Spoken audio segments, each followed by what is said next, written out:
प्रश्न है दूसरों को समझाने की फलक किन बच्चों में रहेगी, कौन नशे से दूसरों को समझाएंगे, है ना। देखो कहीं भी जाओ ना, लोगों को नशा चढ़ाओ। ब्रह्मा बाबा की यही विशेषता थी। कोई भी जाता था ना बच्चा, बस अरे तुम तो विश्व के मालिक, तो बच्चों को नशा चढ़ जाता था वहाँ जाके। तो बाबा कहता है फलक से जो है दूसरों को कौन समझाएंगे, जिनकी बुद्धि में ज्ञान है, जिनके पास ज्ञान की पूंजी है, जिनके पास ज्ञान का खजाना है, जिनके पास ज्ञान रतन है, और जो स्वयं हर बात को स्वयं में पहले धारण करते हैं, फिर दूसरों को फलक से समझा सकते हैं कि मैंने ऐसा किया, मुझे ये फायदा हुआ, आप भी कर लो तो आपको भी फायदा हो जाएगा। अनुभव से बताओगे तो लोगों पे असर ज़्यादा होता है।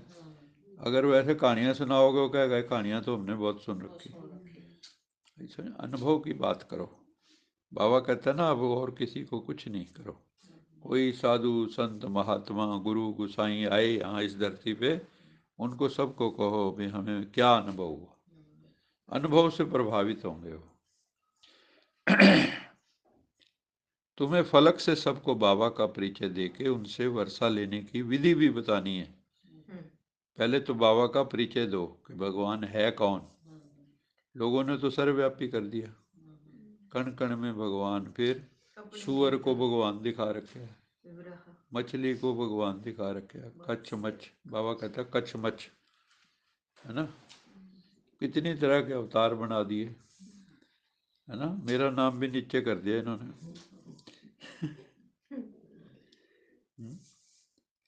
तो बाबा कहते हैं बाप का परिचय दो और उनसे फिर भी भगवान से वर्षा कैसे लेना है, ये विधि भी सबको सिखानी है।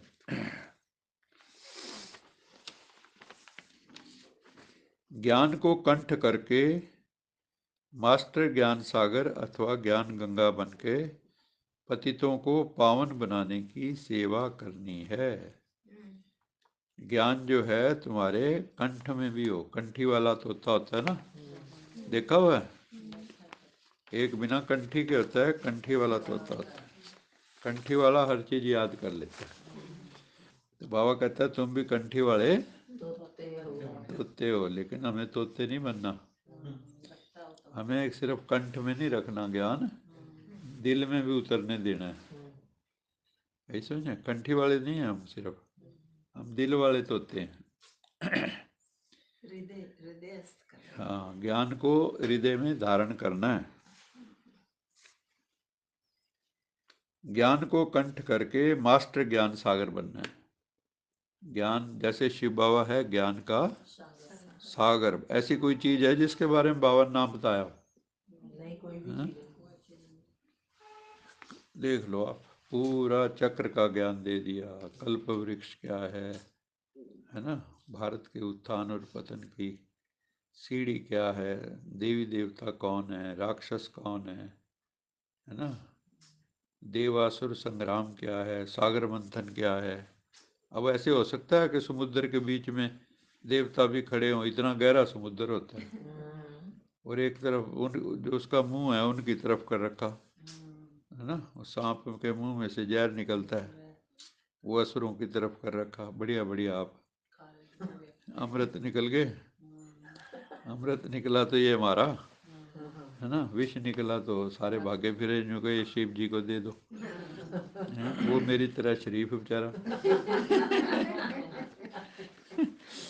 हैं, वो कहते चलो ले आओ भाई, उसने भी कंठ में डाल लिया बस, नीलकंठ बन गया। शंकर जी को दिखाते हैं ना। इन चीज़ों के आध्यात्मिक अर्थ है कि भगवान हमारा जहर पी जाता है। ये जो विषय विकार हैं ये क्या है? जहर है। इसलिए सब देवी देवताओं के सिर के ऊपर भी सांप दिखाते हैं। जब आदम ईव थे जो रहते थे ईडन गार्डन में, तो वहाँ पे भी उनको सांप ही जो प्रेरणा देता था, जो खा लो फल, ये फल खा लो, प्रलोभन दिया। जैसे ही फल खाया उनको पता लगा स्त्री पुरुष का भान ही नहीं था, स्वर्ग में रहते थे मजे से वो। और फिर जो है देवभान आया तो उन्होंने शरीर को ढकना शुरू किया। तो ये सारी बातें प्रतीकात्मक हैं, इनका अर्थ है। विद्याभिमान में आए तो फिर जो है सारी गड़बड़ शुरू हुई और रोना धोना फिर शुरू। वाम मार्ग में देवता बाबा कहता है चले गए, तो योगी से भोगी बन गए। तो बाबा कहते हैं ज्ञान गंगा बन के पतितों को पावन बनाने की सेवा करनी है। एक तो बाबा ने क्या कहा, हमें ज्ञान सागर, मास्टर ज्ञान सागर बनना है। फिर कहा ज्ञान गंगा बनना है। जितनी नदियां हैं ये कौन है, हैं? सारे नाम एक ब्रह्मपुत्र को छोड़ के सारे नाम स्त्रियों के। तो भारत को भी क्या कहते हैं, माता। शी कंट्री भारत को ही कहते हैं, बाकी ही कंट्री है। तो यहाँ पे माताओं की बहुत महिमा है। लेकिन आजकल माताएं जो दुनिया कलयुगी माताएं हैं, जो अपना पूतना और शूर्पणखा रावण की बहनें बहुत घूम रही हैं। कोई केसों का श्रृंगार कर रखा, कोई कुछ, है ना, और जाकर लोगों को कहती मेरे से ब्याह कर ले। यही तो था, शूर्पणखा ने क्या किया था, वो कहते हैं क्या कहते हैं, प्रपोज किया, प्रपोज किया। तो प्रपोज कहाँ से चला आ रहा है, दिखाओ शास्त्रों में देखो तो। पुराना ही है प्रोग्राम। मतलब अब इंग्लिश में प्रपोज कहने लग गए, पहले बस स्वयंवर कहते थे। हाँ। तो ज्ञान गंगा बन के पतितों को पावन बनाने की सेवा करनी भगवान का सिर्फ एक काम है। बाबा कहता है मैं यहाँ सीधियाँ दिखाने नहीं आया।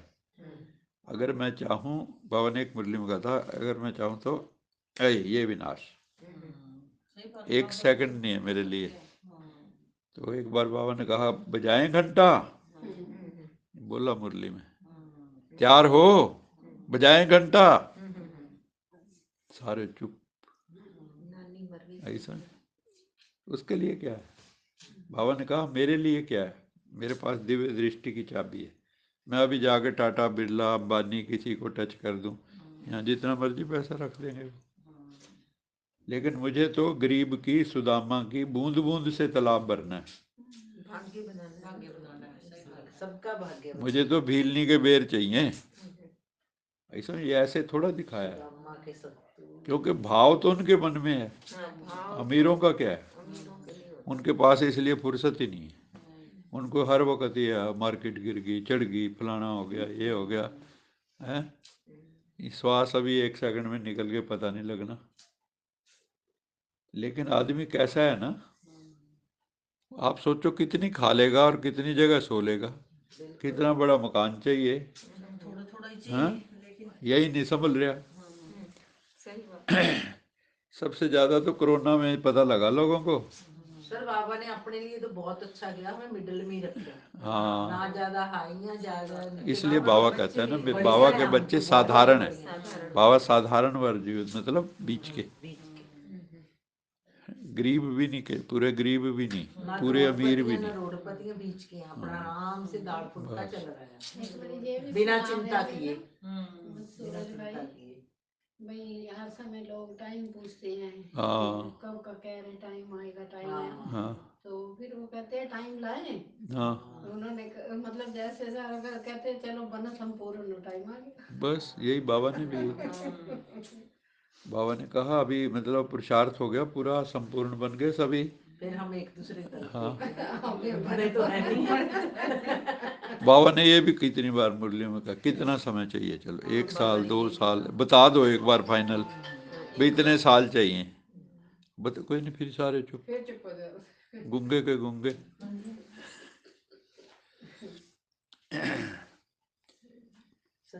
तो पतितों को पावन बनाने की सेवा करनी, ये छोटा काम नहीं है। ऐसे किसी के पहले तो पवित्रता शब्द का अर्थ ही नहीं समझ में आता, ऐसे ना वो सोचते हैं लहसुन प्याज छोड़ दिया हम पवित्र हो गए। हर एक को बहुत युक्ति से समझाना। भाई देवी देवता बनना, भगवान जो है आपको ऐसे ही बना देगा क्या? आईएएस का इम्तिहान दिए बगैर जो है आप आगे चले जाओगे क्या? कंपटीशन तो करना पड़ेगा। हर एक को बहुत युक्ति से समझाना है, ये है सबसे इम्पोर्टेंट बात। कि बाबा का ज्ञान भी सीधा सीधा नहीं आप कह सकते। बाबा कहते हैं ना भी किसी को अगर आप ये कहो कि भगवान आया है तो कहेंगे इनका दिमाग खराब हो गया, है ना। ऐसे आता है क्या भगवान? और ये मुंह और मसूर की दाल कहते हैं ना, आपको मिलेगा क्या भगवान? अपनी शक्लें तो देखो। अब उनको क्या पता, ये अंदर की बात है। भगवान को मिलना क्या है? हाँ, अंदर की बात है ये, बाहर से थोड़ी है इससे कोई ताल्लुक। आपके भीतर क्या चल रहा है उससे ताल्लुक है भगवान का। बाहर तो आप जितना मर्जी दिखावे करते रहो, भगवान को क्या लेना उससे।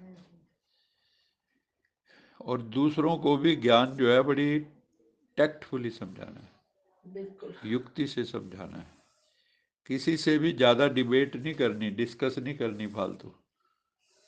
कई लोग होते हैं ना, वो बहस में फंस जाते हैं सब। हाँ, वो उनका एक ही सिद्धांत होता है, जैसे हरियाणा में कहते हैं ना, मैं ना मानूं, है ना। आप जो मर्जी तर्क देते रहो, वो भी मैं नहीं मानता है। अब आप कुछ भी कहते रहो, अगर किसी ने ये एटीट्यूड रखा है भी मैंने मानना ही नहीं, आप जितने मर्जी तर्क करते रहो, तो बाबा कहता है तब भी, हाँ, तो बाबा कहता है किसी से भी फालतू की डिस्कशन नहीं करनी है, अपना योग लगाओ।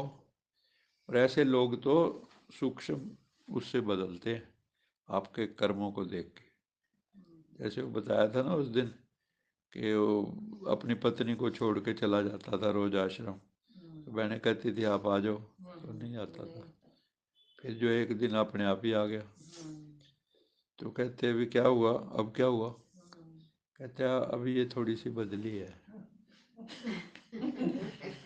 कहते हैं नहीं, हाँ, कहता है यहाँ और वहाँ में कोई फर्क नहीं, यहाँ मैं छोड़ जाता था घर में आके भाई कबड्डी कबड्डी, तो अब जो है मैं इसको कुछ कहता हूँ तो इसको मतलब आगे जवाब नहीं देती है, लग रहा है कि इसमें चेंज आ रही है।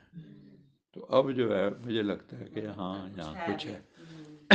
तो ये है असली बात, हमारे अंदर चेंज होगा तो दुनिया देखेगी। सबको बाप का परिचय देना वरदान है। सिर पे सभी हाथ रखें, वरदान का हाथ समझे, भगवान का हाथ मेरे सिर पे है और मैं भगवान से डायरेक्ट वरदान ले रहा हूँ।